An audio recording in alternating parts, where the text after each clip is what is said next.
మొదటి అధ్యాయం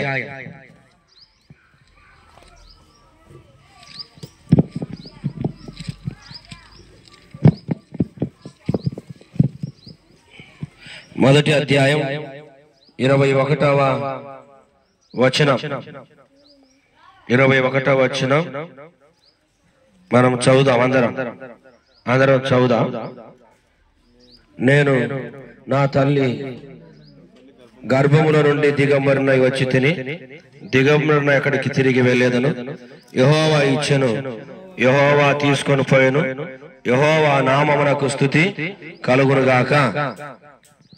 తిరిగి 2 సమూయేలు గ్రంథం 12వ అధ్యాయము 2 సమూయేలు గ్రంథము 12వ అధ్యాయం 20వ వచనము నుండి, అప్పుడు దావీదు నేల నుండి లేచి స్నానం చేసి తైలం పూసుకొని వేరు వస్త్రం ధరించి యెహోవా మందిరములో ప్రవేశించి మ్రొక్కి తన ఇంటికి తిరిగి వచ్చి భోజనం తెమ్మనగా వారు వడ్డించిరి.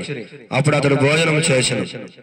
అతని సేవకులు, బిడ్డ జీవముతో ఉండగా ఉపవాసం ఉండి దాని కొరకు ఏడ్చుచుంటివి కాని అది మరణమైనప్పుడు లేచి భోజనం చేసితివి, నీవిలాగు చేయుట ఏమని దావీదును అడగగా, అతడు బిడ్డ ప్రాణముతో ఉన్నప్పుడు దేవుడు నా యందు కరుణించి వాని బ్రతికించునేమో అనుకొని నేను ఉపవాసం ఉండి ఏడ్చుంటిని. అప్పుడు చనిపోయిన గనుక నేనెందుకు ఉపవాసం ఉండవలెను? వాణ్ణి తిరిగి రప్పించగలనా? నేను వాని యొద్దకు పోవదును గాని వాడు నా యొద్దకు మరలా రాడని అతనితో చెప్పాను. దయగల దేవుడి మాటలు మరి ఇక్కడ చేరువచ్చిన వారికి కుటుంబీకులకు మనకు ఆదరణకరంగా మార్చును గాక. ఇక్కడ మనం గమనించినట్లయితే మరి యోబు గ్రంథములో మనం చూస్తున్నాం.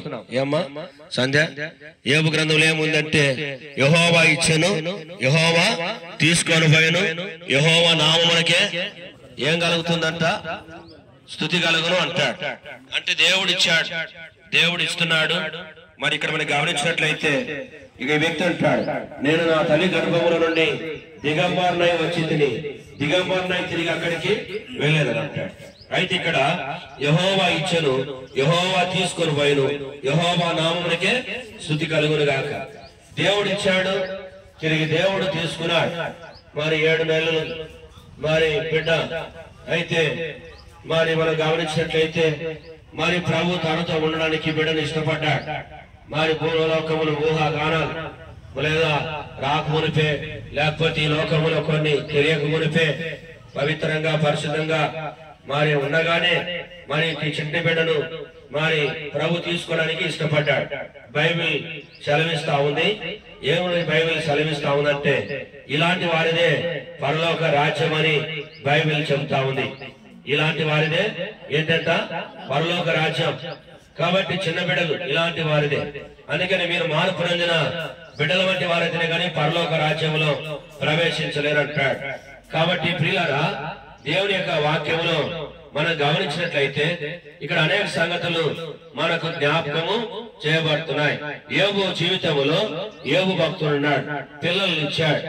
మరి 10 మంది, ఎంతమంది చెప్పండి? ఇక్కడ మనం గమనించినట్లయితే కుమారులు కుమార్తెలు అందరినీ కూడా మరి ఇక్కడ కలిగి ఉన్నాడు. అయితే ప్రియులరా, మరి దేవుడు చూడండి ఇక్కడ ఏం చేసినాడు? అతనికి 7 కుమారులు 3 కుమార్తెలు కలిగిన 2వ వచనం. అయితే ఇక్కడ మరి ఒకనొక దినం 10 మంది పిల్లలు చనిపోతారు, ఆస్తి అంతస్తు అన్ని కూడా కోల్పోతాడు. అయితే ఇక్కడ యోబు ఏం చేస్తున్నాడు ఇక్కడ అంటే, నేను నా తల్లి గర్భం నుండి దిగంబరునై వచ్చి దిగంబరిగానే అక్కడికి వెళ్తున్నా అంటాడు. అయితే యెహోవా ఇచ్చెను, యెహోవా తీసుకొని పోయెను, యెహోవాకి స్తుతి కలుగును గాక. బిడ్డను ఎవరు ఇచ్చారు? దేవుడు ఇచ్చాడు. అయితే దేవుడు ఏం చేశాడు? ఇష్టపడ్డాడు, దేవుడు తిరిగి తీసుకున్నాడు.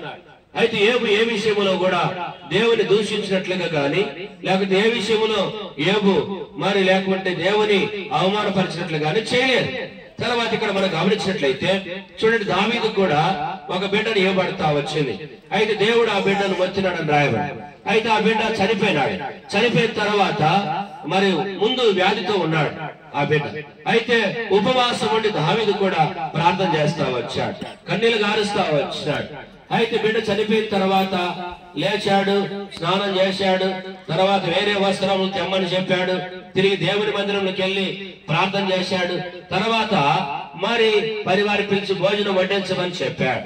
మరి ఈ బిడ్డ మరి చనిపోయిన తర్వాత అతడు వెంటనే ఆ కార్యం చేశాడు. అయితే పనివారు అక్కడ చూసి అంటున్నారు, ఏంటండి బిడ్డ చనిపోతే ఆ బిడ్డ కొరకు మరి ఇంకా ఏడుస్తాం అనుకున్నాం, లేకపోతే ఇంకా బలపరచబడతాం అనుకున్నాం అంటే ఇక్కడ చూడండి ఏమన్నాడు.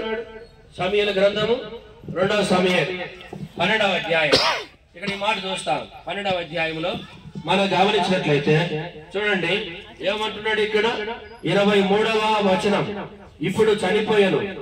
ఇక్కడ చూడండి అతడు 22వ వచనము, అతడు బిడ్డ ప్రాణముతో ఉన్నప్పుడు నేను దేవుడు నా యందు కరుణించును బతికించునేమో అనుకుని నేను ఉపవాసం ఉండి ఏడ్చుంటుంది. ఇప్పుడు చనిపోయిన కనుక నేను ఎందుకు ఉపవాసం ఉండవలను? వాడిని తిరిగి రప్పించగలనా? నేను వారి ఎందుకు పోవదును కానీ వాడి నా ఎందుకు మరలా రాడని అతనితో వారితో చెప్పాను. కాబట్టి ఇక్కడ మనం గమనించినట్లయితే మరి ఆ బిడ్డ ఏమాడు. అయితే ఈ బిడ్డను దేవుడు చేసుకున్నాడు. అయితే ఇక్కడ చూడండి ఏమంటున్నాడు, నేను ఎందుకు ఉపవాసం ఉండవలను? నేను తిరిగి వారిని రప్పించగలనా? మనం ఏడ్చినా, దుఃఖపడినా, బాధపడినా మనము తిరిగి ఆ బిడ్డను రప్పించలేదు. అందుకే ఇక్కడ ఈ